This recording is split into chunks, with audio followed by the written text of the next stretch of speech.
Do you remember anything from your childhood that had you scared? I mean, losing sleep or not being able to go into the dark hallway at night. Things like that. Well, I do, and a couple might be a bit more obscure, and I wanted to share my thoughts to see if anyone else experienced the same thing as me. These books were written by Alvin Schwartz. They absolutely terrified me as a little kid. I could have been maybe 5 or 6 while reading, maybe a bit older, but still young. I remember my older sister bringing one home from the elementary school we went to, and although hesitant at first, I did end up reading it. While the stories themselves were scary for a kid, it's the illustrations done by Stephen Gamble that really had me shitting myself. For example, 3 stories and their illustrations that are ingrained into my memory are Harold, The Dream, and Such Things Happen. I'll give you a synopsis of the stories, but bear in mind I am telling these from memory. Harold is essentially a story about 2 farmers, Thomas and Alfred, who mistreat a scarecrow they named Harold. Eventually, the scarecrow comes to life and scares the farmers so badly that they end up leaving. The farmers leave something important behind, and Thomas has to go back to grab it. Harold then ends up killing and skinning Thomas, placing his skin on top of the hut they once lived in. Yeah, kind of a big jump for a children's book, but that's sort of how the stories go sometimes in this book. The Dream is about Lexi, who has a dream. In this dream, she's in a house with windows that are bolted shut, a strange carpet, and a dark staircase. Then, out of nowhere, while Lexi is sleeping in her room, a pale lady grabs her. The pale lady gives Lexi a warning, telling her that this is an evil place and she must leave. The story then jumps to Lexi traveling. She needs a place to stay, so she meets with this old lady who offers to rent her a room. However, when she goes to check the room, she finds it's the same room as her dream. The old lady then decides to leave the room in order to grab them both refreshments. And as Lexi hears the doors of the room open once again, she sees the pale lady. And that's the end of the story. A little strange, partly due to my shitty explanation, but you get the gist.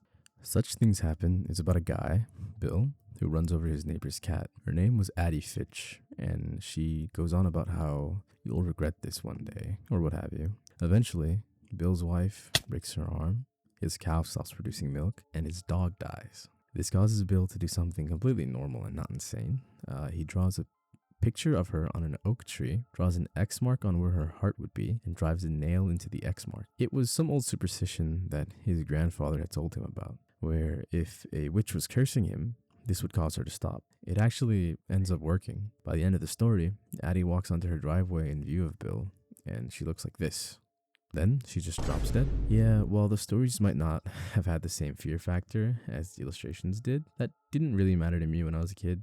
I was still scared shitless. To add a little more to this section, I would like to mention MoonRaven. MoonRaven was a 3D animator who created still images for these stories while using the audiobook as a narration sort of guide. While these didn't necessarily scare me more than the illustrations, they did add a layer of enjoyment because I could consume this horror content in another form as a kid. Unfortunately, their channel was deleted due to YouTube's new policies. However, there have been re-uploads of their content, and watching them hit me with a wave of nostalgia. Wherever the person behind the MoonRaven channel might be as of now, I hope they're doing well. And though it's millions to one, if they do end up seeing this, I hope they know they made my childhood and the lives of others just that much more enjoyable due to their work. Do I even need to give these guys an introduction? Slender Man, Jeff the Killer, Eyeless Jack, Laughing Jack, The Rake, Mr. Widemouth, Abandoned by Disney, just to name a few. I won't be getting into their stories, as I assume most people do already know them, and if you don't and want me to read them and maybe give a breakdown on this channel, let me know. Back to the point though, these had me in a headlock. I don't know if this happened to anybody else as a kid, but when you find something that scares you, you just can't stop consuming it. I feel like it's one of those things where you just can't look away. This is exactly what those stories were like. I'm not even joking when I say that I was convinced that Slender Man and the Rake were in my backyard, getting ready to put on a Shaq and Kobe type performance on my family and me. I'm talking like double pump, Queen and Bishop battery. That's how screwed I thought I was. The scariest one to me was Jeff the Killer. Once again, it was the image that really did it. Even looking at this picture now, it still creeps me out. Of course, not as much as it once did when I was a kid, but I'd be lying if I said this wouldn't make my hair stand if I looked at it in a dark room. But that might just be me. Also, if you don't know, nobody knows where this image actually comes from. The Creepypasta community has theories about what the original image could be. However, they have not determined the original one yet. But one day we might find it. The second notorious one for me was definitely the Rake. Something about the creature itself had me losing sleep. I think it's the fact that it almost looks human, but something is off. Maybe we're teetering into the uncanny valley, which is something I would like to make a video on. But the story itself of how it breaks into their homes and sits on their bed and waits for them to wake up, that's just horrifying to consider. It's like the creature knows what it's doing, it's not just working off animalistic instincts. Side note, I think home invasions are one of the scariest things that could ever happen to somebody. Having the sanctity and safety of your home broken into is just awful, and I hope nobody has to experience it. Smile Dog and the images that came with the story, there were 3 in particular that I remember. The first image, the second image, and this random one, which I don't remember if it was a part of the story or not. I'm not joking when I say that after I listened to these stories and I saw the pictures, I would see them every time I closed my eyes, and I was genuinely afraid of huskies. Every time I saw one, which was rare, I would want to get away from it as fast as possible. I remember one time seeing the image of the husky when I was a kid and playing Team Fortress 2. It was on the map Turbine, and when you leave blue or red spawn and you immediately take a right before you go down the stairs, in the vent was the picture of Smile Dog, and I just remember being horrified, thinking that somehow the creepypasta had actually followed me into real life, which was quite the experience. Craft item 666. This one is so obscure that I originally thought I imagined it, but lo and behold, as I was looking up Engineer TF2 Creepypasta, I found it. For context, as a kid we had this shitty HP Pavilion desktop, and it could barely run Team Fortress 2. However, I still enjoyed playing this game as a kid, even though I barely knew how to play.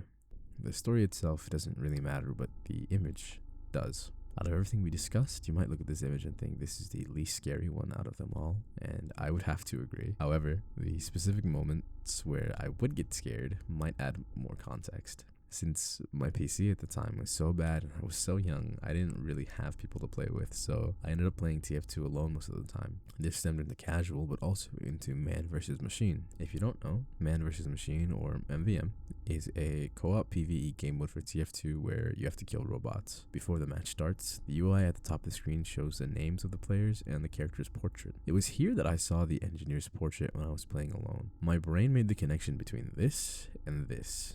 And for some reason, this caused me to be so scared that I turned the computer off with my toe and I ran downstairs. Was I overreacting? Yes, I was. But those are just some of the things that scared me as a kid. Some were reasonably scary, while others I know were just me overthinking. But I'd love to hear what scared you as a kid. And if you have any specific video ideas or any topics that you want me to cover, I'd love to hear. Just let me know. Thank you.